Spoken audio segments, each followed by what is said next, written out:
అందరికీ విశిష్ట అతిథిగా ఆహ్వానించబడినటువంటి ఆర్చ్ బిషప్ అడ్మినిస్ట్రేటర్ గారు, ఆర్సీఎం డయాసిస్ బిషప్ తండ్రి గారు, పొలిమేర జయరావు తండ్రి గారికి, ఇట్లా వేదిక మీద ఉన్న వారందరికీ వందనాలు చెప్పుకోతే నాకు ఇవ్వబడిన సమయం అయిపోతుంది.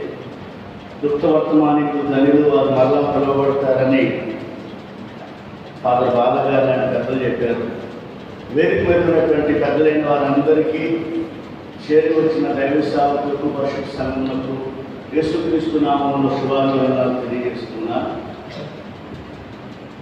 క్రైస్తవ సంఘానికి ప్రామాణికత యేసుక్రీస్తు వారి యొక్క జననం, ఆయన మరణం మరియు ఆయన పునరుద్ధరణ. విశ్వాసికి ఒక ప్రాముఖ్యమైనటువంటి విధానం ఏమిటంటే విశ్వాసము మరియు నిరీక్షణ మరియు ప్రేమ మరియు ఐక్యత. వీటిని మన జీవితాల్లో అలవరుస్తున్నప్పుడు దేవుని యొక్క నియమం చొప్పున మనము ఆయన మన ముందుంచినటువంటి గమ్యతకు మనము చేరువారుగా ఉన్నాం. దైవికమైనటువంటి నియమం చాలా ప్రాముఖ్యమైనటువంటిది. మనము సేవకులమైన, విశ్వాసమైన, వ్యవస్థ నడిపించే నాయకులమైన, సంస్థ నడిపించేటువంటి వారైనా ప్రతి ఒక్కరూ గమనించవలసిన ఒక ప్రాముఖ్యమైన విషయం ఏంటంటే దైవికమైన నియమములు మనము కలిగిన వారుగా ఉన్నప్పుడు ఈ యొక్క నిరీక్షణ, ప్రేమ, విశ్వాసము, ఐక్యత మన జీవితాలు కలిగి ఉంటాం. అలాగే మన యొక్క క్రైస్తవ విధానంలో ఈ ప్రామాణికతను మన జీవితంలో మనం అవలంబించే వారిగా కూడా ఉంటాం. ఒక చిన్న జరిగిన సంఘటన జ్ఞాపకం చేసి ముగించాలని చెప్పి నేను ఆశపడుతున్నాను. 2006 సంవత్సరంలో దక్షిణ కొరియా దేశంలో సియోల్ అనే పట్టణంలో ఏషియన్ గేమ్స్ నిర్వహించడం జరిగింది. ఆసియా ఖండంలో ఉన్నటువంటి క్రీడాకారులందరూ ఆ యొక్క క్రీడా క్రమంలో పాల్గొన్నారు. మన భారతదేశానికి చెందిన కేరళ రాష్ట్రానికి సంబంధించిన షేరి అబ్రహాం అనేటువంటి ఆమె కూడా పాల్గొన్నారు. ఈ 400 మీటర్స్ రన్నింగ్ రేస్లో అనేక మంది దేశస్తులైనటువంటి వారు ఆమె పరిగెత్తారు. అందరికన్నా సర్వేగంగా పరిగెత్తింది గమ్యానికి చేరింది. ఆ దృశ్యాన్ని వీక్షిస్తున్న మైదానంలో ఉన్న ప్రజలందరూ కూడా India got the gold medal అని చెప్పి అందరూ ప్రశంసించడం ప్రారంభించారు. ఆయా దేశాల్లో నుండి టీవీలో ఈ దృశ్యాన్ని వీక్షిస్తున్న వారు కూడా భారతదేశానికి స్వర్ణపత్రం వచ్చిందని సంతోషపడుతున్నారు. ఆ యొక్క రన్నింగ్ రేస్ కార్యక్రమం ముగించబడిన తర్వాత ఈ యొక్క ప్రైజెస్ అనౌన్స్మెంట్ చేసేటువంటి ఆయన ముందుకొచ్చారు. 3rd ప్రైజ్ గోస్ టు, 3వ బహుమతి పలానా దేశానికి వెళ్తున్న ప్రకటన చేశారు. 2వ బహుమతి పలానా దేశానికి వెళ్తున్న ప్రకటన చేశారు.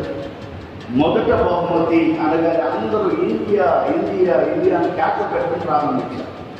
మైదానంలో ఆయా ప్రాంతాల్లో ఉండి టీవీలో వీక్షిస్తున్న ప్రజలు అందరూ సంతోషంతో కేరింతలు కొడుతున్నప్పుడు ఆయన ఒక అనౌన్స్మెంట్ చేశాడు. అప్పుడు వరకు కేరింతలు కొడుతున్నటువంటి ఆ ప్రజలందరూ కూడా ఒక్క మారి నిశ్శబ్దంగా మౌనమైపోయారు. ఆయన చెప్పిన మాట ఏంటంటే India lost the gold medal because the runner has been disqualified అని ప్రకటన చేశారు. అందరికీ ఆశ్చర్యం కలిగింది. అందరూ చూస్తుండగానే చాలా సర్వేగంగా, అందరికన్నా వేగంగా పరిగెత్తింది మొదటిగా పరిగెత్తిన వ్యక్తి షేరి అబ్రహాం. దాంట్లో ఏమాత్రం తేరలేదు. మన కళ్ళు మనం మోసం చేయలేట. అందరూ అనుకున్నారు వీడికి తప్పకుండా స్వర్ణపత్రం రావాల్సిందే. అందరికైనా సర్వేగంగా పరిగెత్తింది, మొదటిగా పరిగెత్తింది, మొదటికి గమ్యస్థానం చేరింది. అప్పుడు ఆయన చెప్పినటువంటి ఒక వివరణ ఏమిటంటే she has been disqualified because she ran in another's track.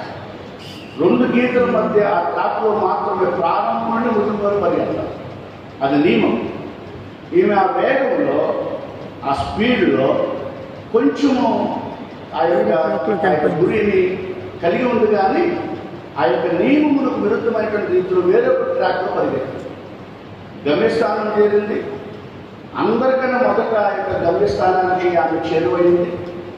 కానీ ఆమె నియమము చొప్పున పరిగెత్తని కారణం చేత స్వర్ణ పథకాన్ని చేజార్చింది. మన క్రైస్తవ విశ్వాస ప్రామాణికత ఏమిటో మనం తెలుసుకున్నాం. మన వ్యక్తిగత క్రైస్తవ జీవితానికి ఈ విశ్వాసము, ఐక్యత, నిరీక్షణ, ప్రేమ ఎంత ప్రాముఖ్యమైనవో మనమందరం కూడా ఎరిగి ఉన్నాం. ఇటువంటి సందర్భాల్లో మనము ఈ క్రమమును మనకు అనుసరించువారుగా ఉండాలంటే దైవికమైనటువంటి నియమం చొప్పున మన జీవితాల్లో మనం సాగిపోయేవారుగా ఉండాలి. We need to follow the principles of God in and through our lives. మన జీవితాల్లో దైవికమైన నియమం చొప్పున మనము గమ్యం చేరువారుగా ఉండాలి. మనము ఎలా చేరుతున్నామన్నది ముఖ్యం కాదు, దైవికమైన నియమం చొప్పున గమ్యం చేరువారుగా ఉండాలి. మనం ఎలా సేవ చేస్తున్నాం, ఎలా మన విశ్వాస జీవితంలో ముందు కొనసాగుతున్నాం అని ముఖ్యం కాదు.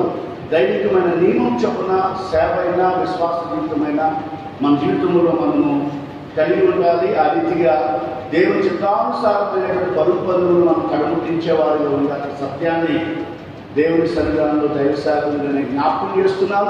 ఏలూరు మహాపట్నంలో ఇంతటి చక్కటి వైభవమైన విధానంలో సంఘాలన్నీ కలిసి ప్రభుని ఆరాధించేటువంటి ఈ యొక్క ప్రక్రియ నిజముగా దేవునికి మహిమ, మన జీవితాలకు ఆశీర్వాదకరం. ఈ యొక్క క్రమమును మన ఏలూరు పట్టణంలో మరి ఇంతగా పటిష్టపరిచినటువంటి మరి తండ్రి గారు, జయరావు గారికి ప్రత్యేకంగా వందనాలు మనం అందరం చెప్పవలసిన వారి వలె ఉన్నారు.